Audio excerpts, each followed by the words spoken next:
Arkadaşlar geçen dersimizde videoda bütün proporsiyonları bir genel şöyle bir yazdık. Bakın burada görünüyor. Sonra ilk başta başlayacağımız datiflerle başlıyorum daha çok. Ondan sonra akuzatif, ondan sonra datif akuzatif, sonra genitifi de sırayla yapacağım. Ama şu öncekilerine bir şema yaptım.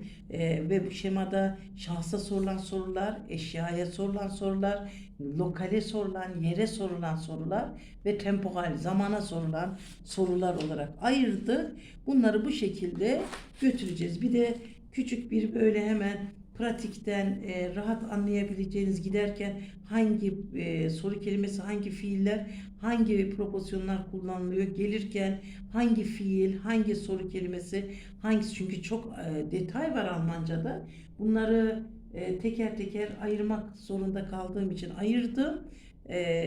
Bir de wo sorusunda by whom, tabii ki burada görmediğimiz proporsiyonlar da var. Onları da işte sırasıyla göstereceğim hepsini. Birileri akuzatif alıyor, birileri hem akuzatif hem datif, bir de datif alıyor. Onları zamanla göstereceğim ama Sprechen'le de mit ihm Person'la da alıştırma yaptık. Daha sonra Sprechen'le bir de mit'i şeyle kullandıracağım. Bir de bunu yapayım, sonra sözlüğe geçeceğim. Mit yine datif, yani her türlü datif alıyor. Mit'le birlikte kullanılan. Peki mit'i Sache bazında da sorarsak burada da ayrıntılı bir daha böyle bir geçeceğim üzerinde. Bakın soru kelimem ne biliyor musunuz? Bunu kapatıyorum. Womit ne ile? Womit ne ile? Evet, burada da birkaç alıştırma yapayım. Şurada daha sonra sözlü yaptıracağım. Ich fahre mit dem Bus oder mit der Bahn, mit dem Bus. Görüyor musunuz? Sonra şey yaptıracağım. Mit dem Bus. Ich fahre mit dem Fahrrad. Mit dem Fahrrad. Evet, Fahrrad. Ich esse farklı bir sürü fiiller verebiliriz. Ich esse die Suppe mit dem Brot. Die Suppe mit dem Brot. Bakın bunları dönüp tekrar hepsine soru soracağım. Ich schneide, kesiyorum ekmeği. Ich schneide das Brot. Ekmeği bıçakla kesiyorum dersem. Mit dem Messer. Mit dem Messer. Bakın biraz eğri gibi yazdım ama devam edeceğim. Çok kullanılıyor. Mittiğim Spreche'yi kullandık ama şimdi biraz da zahelerle kullanalım.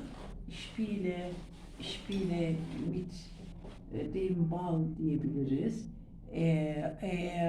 Er schreibt den Brief mit dem Bleistift oder mit dem Computer ya da am Computer'de de kullanılabilir. Am Computer daha güzel uyar buna. Am Computer. Evet, ich koche de diyebiliriz. Ich koche das Essen yemeği tereyağından yapalım. Mit Butter, mit der Butter ya da mit Butter diye de kullanabilirim. Bakın başka bir ich öffne die Tür mit dem Schlüssel. Bunların hepsini tekrar dönüp evet, ich schicke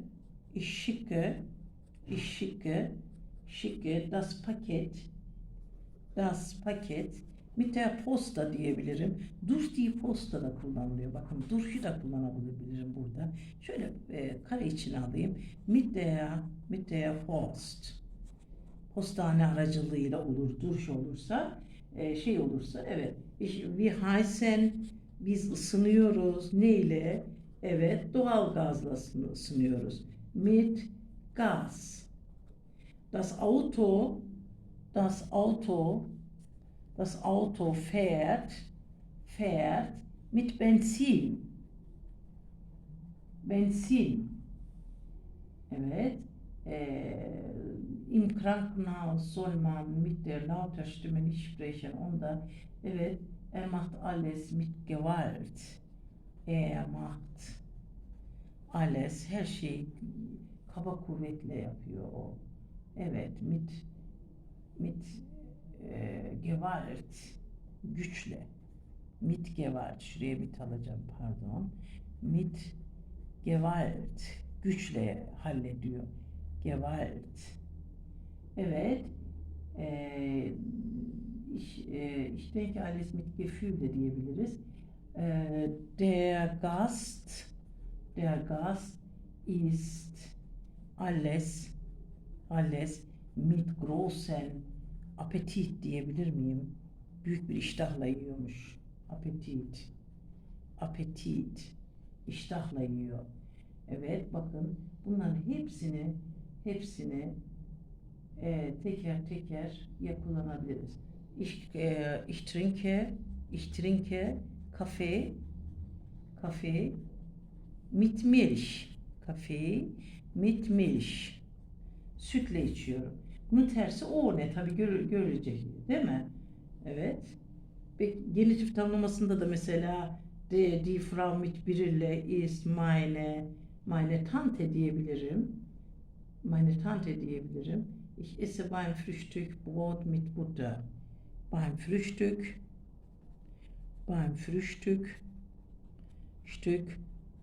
esse ich Brot mit Butter.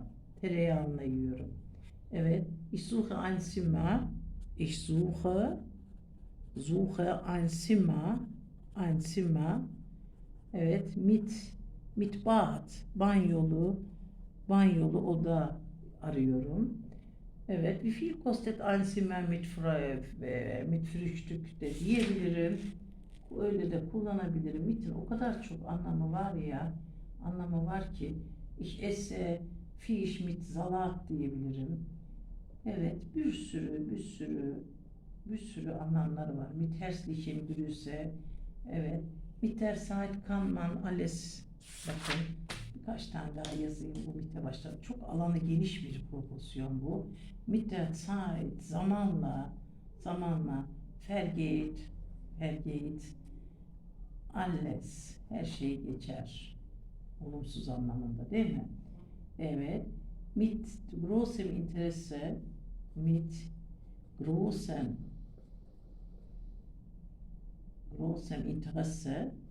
Interesse arbeite ich Interesse. Şurada tek R var. Interesse. Lese ich den Roman. Ya da sehe ich den Film diyebiliriz değil mi? Evet. Mit Absicht vardır. Er hat das mit Absicht. Absicht nedir? Kasten yaptı anlamında. Getan. Bakın. Mit Absicht. Evet. Evet. Mit einem Mal. Bizden öğrendik. Bak er sieht alles mit großen Augen. Değil mi? Büyük gözlerle baktı. Bakın bu şekilde de yazabiliriz. Mit hoher Geschwindigkeit, mit Hilfe meiner, bakın mit Hilfe bu çok kullanılıyor. Bunu yazacağım. Mit Hilfe meiner Familie habe ich alles geschafft. Her şeyin üstesinden geldim. Schaffen kelimesini biliyorsunuz. Schaffen bir Allah'ın yaratması. Bir de yapabilmek, edebilmek çok önemli bir kelimedir. Çok da kullanılır. Evet, mit großen Erfolg de diyebiliriz. Spielen, sprechen, beginnen.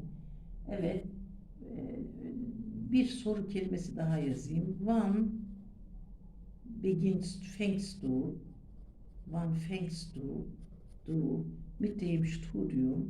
mit dem Studium tahsiline ne zaman başlıyorsun? Studium an. Buraya beginnen de yazabiliriz. Beginnst du. Evet. Ne zaman başlıyorsun anlamında yazabiliriz. Biz unterhalten mit de kullanılıyor. Çok telefonieren mit de çok kullanılıyor. Telefonieren mit çok kullanıyor. Ich telefoniere mit. telefoniere mit dem Freund. Ich verreise, ich reise mit der Bahn. Bahnla, demir yollarıyla seyahat ediyorum anlamında. Sich verabreden var, sich streiten mit var. Onlara hiç girmeyeceğim çünkü onlar çok B1 üzerinde. Onları daha sonra veririm. Onun için vergleichen mit var. Ich habe Angst mit ihm. Ondan korkuyorum anlamında. Başım dertte anlamında. Bir sürü mit var. Onun için şimdilik bu kadarını alalım. Fazla da uzatmıyorum. Bakın dönüp soru soracağım şimdi. Şimdi dönüp soru soracağım. Şu kalemdi değil mi? O dönüp soru soracağım. Mit dem Computer. Bakın bunu da alıyorum. Womit? İnsan olmadığı için. Womit schreibt er den Brief. Çünkü yuvarlak içerisine almam sebebi ne? O bölgeye vomit soruyorum. Ama bunları almak zorundayım sırayla. Fiil ikinci yerde olur böyle bu tip sorularda. Fiil ikinci yerde, sonra akuzatif objekt varsa akuzatif objekt, datif varsa datif objekt. Mit der Butter. Womit kochst du diyelim. Evet, şurada bir pembe alacağım. Bir dakika. Womit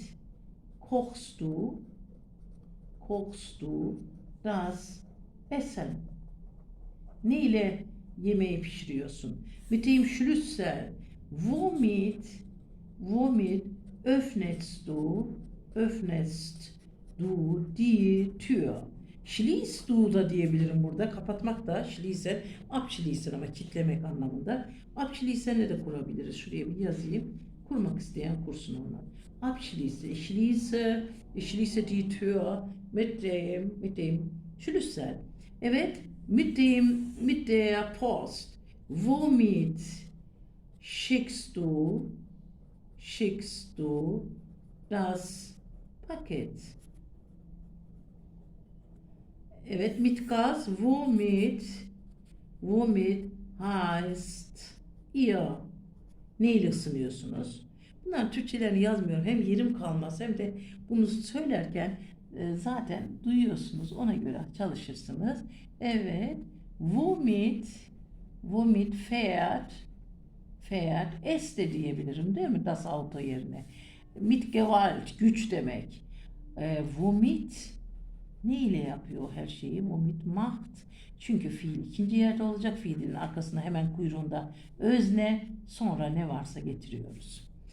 Bakın mit dem großen Appetit, büyük bir iştahla yiyor anlamında.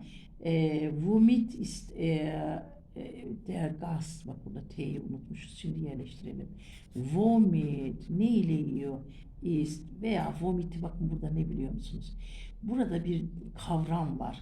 Womit'i çiziyorum. Wie diyorum. Nasıl yiyor? Daha mantıklı değil mi? Wie ist alles? Bakın en doğrusu bu, biliyor musunuz? Nasıl yiyor? Büyük bir iştahla yiyor. Ne ile yiyor? Demek, bakın son anda döndüm. Ne ile yiyor demek biraz daha saçma olacak. Evet. Çünkü bu elle tutulur falan bir şey değil. Kavram olduğu için ona bir sıfat derecesi sormam lazım. Bu da nasıl anlamında. Nasıl'ı sorabilirim. Son anda kurtardık. Evet. Womit trinkst du den Kaffee? Evet. Soru işareti sığmadı. Mit Butter. Evet. Bakın ne soruyorum. Womit isst du das Brot? Bu parantez içine aldığım, yuvarlak içerisine aldığım şeyin dışında her şeyi cümlede kullanmak zorundayız. Beim Frühstück. Kahvaltıda ekmeği ne ile yiyorsun? Frühstück. Mit Bad. Ein Zimmer mit Bad. Ne ile arıyorsun anlamında kullanamam bunu. Was für ein diyebilirim burada. Nasıl bir oda istiyorsun? Was für ein Zimmer suchst du? Biraz daha hani sağduyuyla yapmak lazım. Çünkü mit Bad, vomit Suchst du das immer? Ne ile oda arıyorsun anlamında biraz daha saçma olur. Yani burada bir Alman'a sorsanız en güzel böyle cevap ver. Was für ein Zimmer? Nasıl bir oda arıyorsunuz? Daha güzel. Suchst du. Orada bakın düşünmediğiniz şey oluyor. Nasıl bir oda? Was für nasıl bir oda? Nasıl bir oda? Görüyor musunuz? Evet. Mit der Zeit vergeht alles. Evet. Wie vergeht alles gene. Orada womit çıkar. Çünkü kavram olunca vergeht geçmek, zaman için geçmek anlamında kullanılır. Wie geht es? Wie geht vergeht, wie vergeht alles. Her şey nasıl geçer? Zamanla geçer. Peki mit großem Interesse wie liest du? Bakın şeyden aldım, burada mitteyimden aldım, böyle kullanıyorum. Çünkü bazı kavramlarda vomit yerine wie kullanmak en akıllıcası. Wie liest du den Roman? Mit Absicht. Evet. Wie hat er das gemacht? Wie hat er das getan? O nasıl yaptı? Peki mit der Hilfe meiner, bakın burası bir genitif tamlaması, genitifi vereceğim. Mit Hilfe meiner Familie habe ich alles geschafft. Yine burada wie sorabilirim. Nasıl, ne ile yaptın, kimin ile yaptın, kimin yardımıyla yaptın dersem şimdi pasifimi mit wessen Hilfe demem gerekiyor. Wessen'i de daha öğretmedim, genitifleri öğretmedim. Bunun için kolaydan en doğru wie hast du alles? Alles en doğru. Alles geschafft. Nasıl, her şeyi nasıl üstesinden geldin, nasıl başardın? Wann fängst du mit dem Studium an? Evet, buraya wann soru aslında bu ama gene de bir soruyla şey yapalım. Womit hast du? Ne ile başladın ya da wie de diyebiliriz. Womit fängst du? Hep böyle kendim kısıtlıyorum çünkü perfeyi öğretmedim. Hep presensle gitmek zorundayım. Womit fange olur o zaman, bu da olmaz. Ay, bu fangeyi bir daha yazacağım. Fange, iş, womit fange iş, an. Ne ile başlıyoruz? Başlıyorum. Bakın buraya mit dem Freund telefoniyerenleri çok kullanılıyor. Bakın anrufende akuzatif aldığı için kesinlikle anrufende mit kullanılmaz. Çünkü onun anası babası akuzatif alır. Ve tren vardır aynı zamanda. Ama telefoniyerenle mit kullanılır. İkisi de aynı anlamdadır. Birisini aramak, birisini telefonla konuşmak. Telefonla aramak. Evet, bakın burada mit wem telefonierst du? Mit wem telefonierst du? Biraz ayrıntılı bir dil bu. Bu dili böyle tam kavramak için çok alıştırma yapmak gerekiyor. Ich reise mit der Bahn. Ich fahre mit dem Bahn.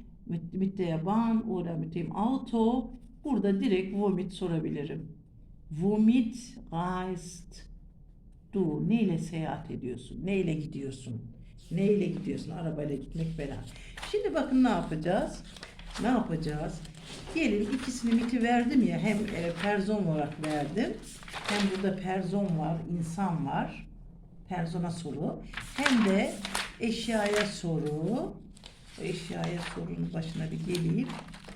Bakın burada eşyaya soru. Vomitle soracağım. Eşya olduğu zaman, insan harici olunca vomitle soracağım. Sonra ikisini beraber karışık soracağım. Peki ilk baştan bir başlayalım. Evet, mit wem sprichst du? Ich spreche mit ihr. Mit der Lehrerin. Mit der Lehrerin. Mit wem sprichst du? Ich spreche mit dem Arzt. Çok güzel. Mit wem sprichst du? Ich spreche mit der Ärztin. Ärztin. Mit wem sprichst du? Ich spreche mit der Krankenschwester. Mit wem sprichst du? Ich spreche mit dem Mauer. Mit wem sprichst du? Ich spreche mit dem Facharbeiter. Mit wem sprichst du? Ich spreche mit dem Mechaniker. Mit wem sprichst du? Ich spreche mit dem Elektriker. Mit wem telefonierst du? Ich telefoniere mit dem Landwirten. Mit wem telefonierst du? Ich telefoniere mit dem Kellner. Evet. Mit wem telefonierst du? Ich telefoniere mit dem Koch. Evet. Mit wem telefonierst du? Ich telefoniere mit dem Metzger. Çok güzel. Mit wem reist du? Ich reise mit dem Friseur. Evet.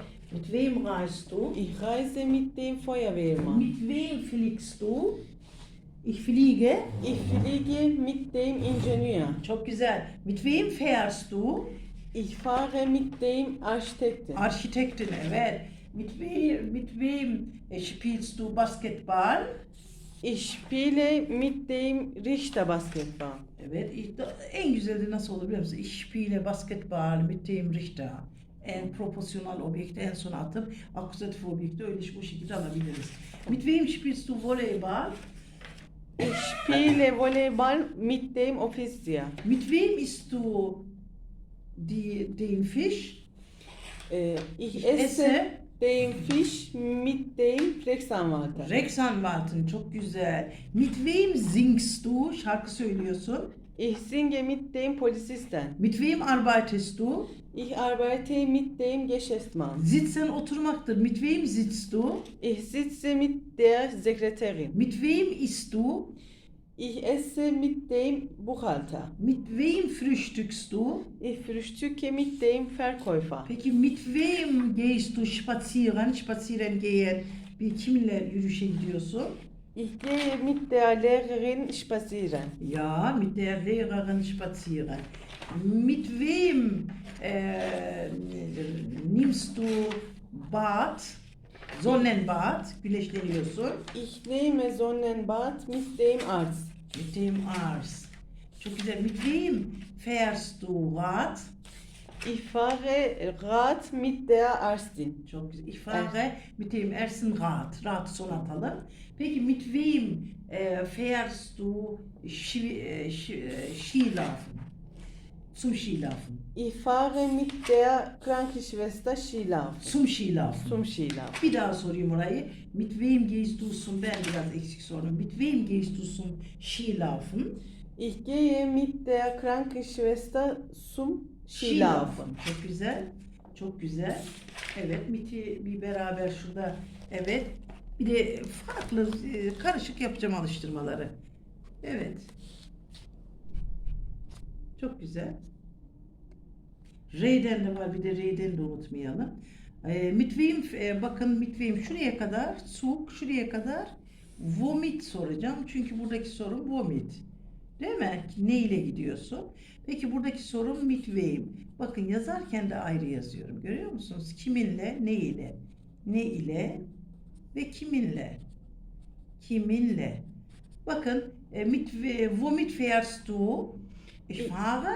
Ich fahre mit der U-Bahn. Womit fährst du? Ich fahre mit dem Motorrad.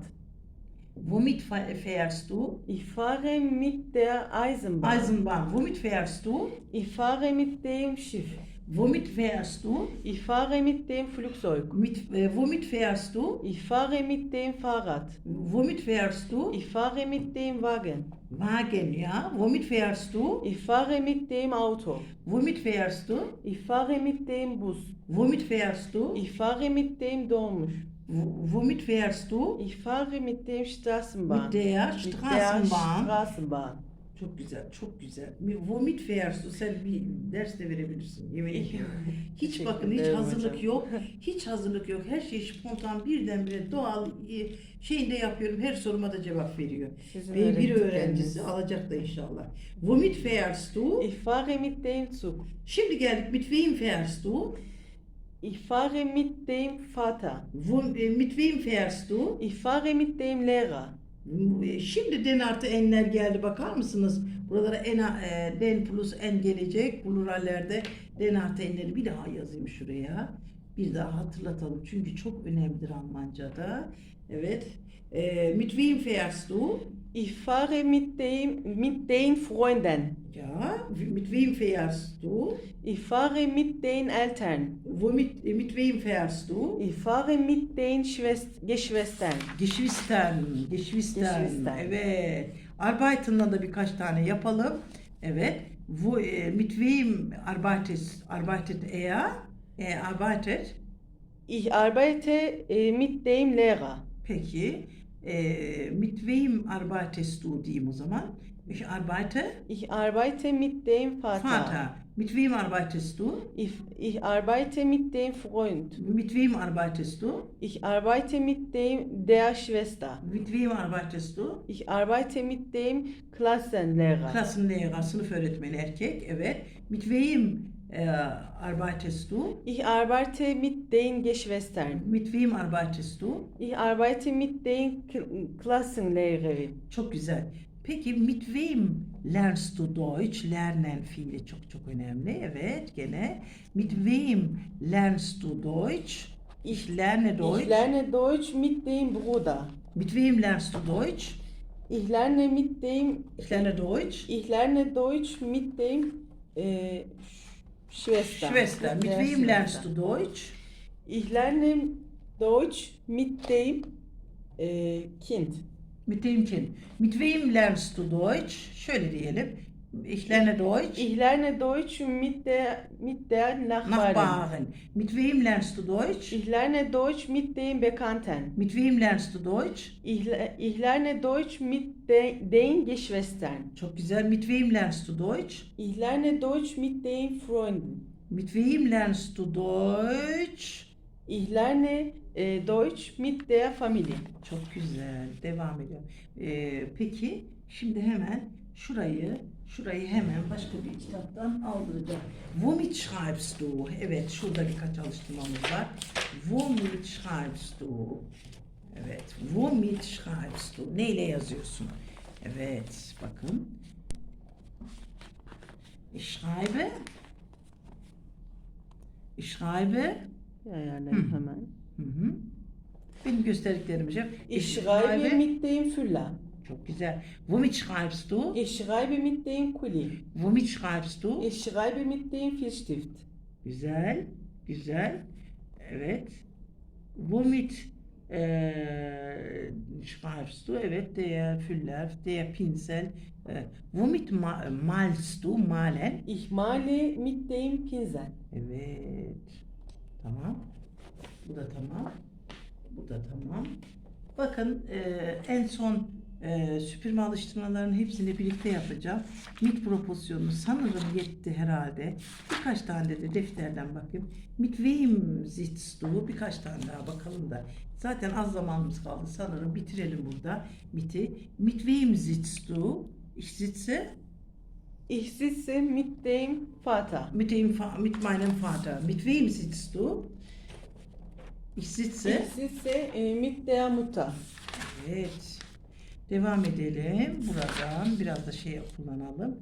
Şimdi bakın yemeği neyle yiyorsun? Womit isst du den?